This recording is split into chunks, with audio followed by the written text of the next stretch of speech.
रक्षाबंधन हा भाऊ बहिणीच्या अतूट नात्याचा सण आहे। हा उत्सव दरवर्षी श्रावण महिन्यातील पौर्णिमेला साजरा केला जातो। या दिवशी बहिणी भावाच्या मनगटावरती राखी बांधते आणि भाऊ बहिणीचे रक्षण करण्याचे वचन देतो। रक्षाबंधन हा केवळ एक सण नाही तर भाऊ बहिणीतील बंध दृढ करण्याचा एक सुंदर मार्ग आहे। तर हा सण केवळ भाऊ बहिणीतच नाही तर नातेवाईक, मित्रमंडळी आणि समाजातील लोकांमधील प्रेम आणि बंधुभावाचे प्रतीक आहे। तर यंदा हा सण 19 ऑगस्ट रोजी साजरा केला जाणार आहे। रक्षाबंधन हा सण आपल्याला शिकवतो की आपण नेहमी आपल्या भाऊ आणि बहिणी आणि कुटुंबातील सदस्यांचे रक्षण केले पाहिजे। तर आजच्या व्हिडिओमध्ये आपण राखी पौर्णिमा कधी आहे, तिथी, मुहूर्त आपण या व्हिडिओमध्ये जाणून घेणार आहोत। त्याचबरोबर राखी बांधताना आपल्या ताटामध्ये मुख्यत्वे कोणत्या गोष्टी असाव्यात, त्या गोष्टींमागील महत्त्व काय आहे, यंदा रक्षाबंधनाचा शुभ मुहूर्त नेमका कोणता आणि यंदाही राहणार आहे का भद्राचं सावट, तर या सर्व गोष्टींची माहिती आजच्या व्हिडिओमध्ये आपण जाणून घेणार आहोत। नमस्कार, मी पूजा तुम्हा सर्वांचं स्वागत करत आहे पूजाज कॉर्नरमध्ये। श्रावण महिन्यातील शुक्ल पक्षाच्या पौर्णिमेला नारळी पौर्णिमा साजरी केली जाईल। याप्रमाणे यावर्षी रक्षाबंधन 19 ऑगस्ट 2024 रोजी साजरी होणार आहे। पंचांगानुसार शुक्ल पक्षाची पौर्णिमा 19 ऑगस्ट रोजी पहाटे 3:04 सुरू होणार आहे आणि त्याच्या पूर्णतेबद्दल बोलायचं झालं तर 19 ऑगस्ट रोजी मध्यरात्री 11:55 संपेल। तर राखी बांधण्यासाठी शुभ मुहूर्त आहे। तर यावर्षी राखी बांधण्याचा शुभ मुहूर्त दुपारी 1:30 ते रात्री 9:07 पर्यंतचा असेल। एकूणच शुभ मुहूर्त 7 तास 37 मिनिटांचा असेल। तर राखी बांधण्यासाठी शुभ मुहूर्त सुरू होतो दुपारी 1:30 नंतर आणि राखी बांधण्यासाठी शुभ मुहूर्त रात्री 9:07 पर्यंत संपेल।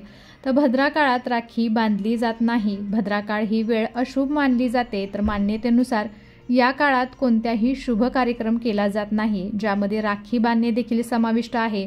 भद्रा काळात राखी बांधल्याने भाऊ बहिणीच्या नात्यात तणाव निर्माण होतो आणि त्याच्या इच्छाही पूर्ण होत नाहीत। त्यामुळे रक्षाबंधनाचे पवित्र कृत्य शुभ मुहूर्तावरच करावे। यामुळेच लोक राखी बांधताना भद्रा काळ लक्षात ठेवतात आणि केवळ शुभ मुहूर्तावरती राखी बांधतात।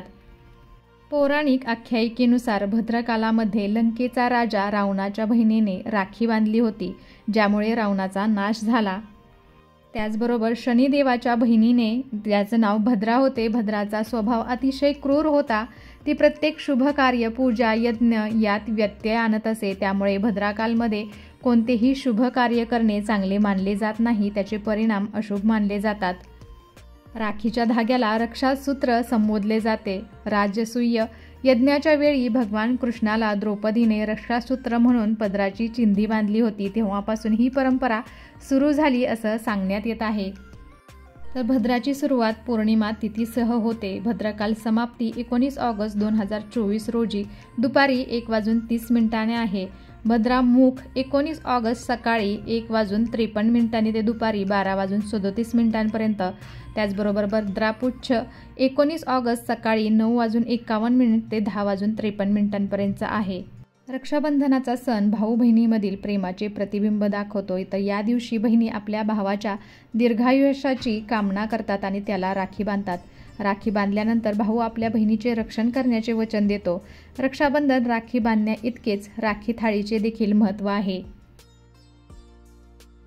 तर रक्षाबंधनाच्या मुहूर्तावरती भावाला ओवाळण्यासाठी जे ताट सजवाल त्यामध्ये कुंकू असणं अत्यंत महत्त्वाचं आहे। कोणत्याही शुभ कार्याची सुरुवात कपाळी टिळा लावून करण्याची पद्धत आहे। त्यामुळे ताटातील कुंकवानं भावाच्या माथी टिळा लावणं प्रतिष्ठेचं प्रतीक मानलं जातं।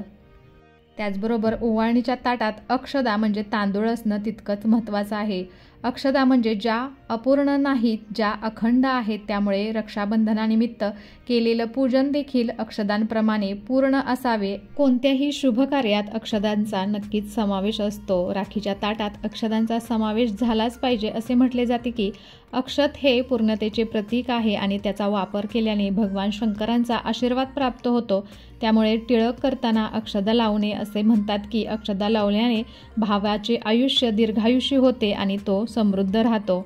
राखीच्या ताटात दिवा लावल्यानंतर आरती करावी असे म्हणतात। दिव्यात अग्निदेवता वास करते, जी कोणत्याही धार्मिक कार्यात शुभ असते। दिवा लावल्याने नकारात्मकता संपते। त्यामुळे राखी बांधल्यानंतर भावाची आरती करावी। असे केल्याने भावावरील नकारात्मक प्रभाव संपतो।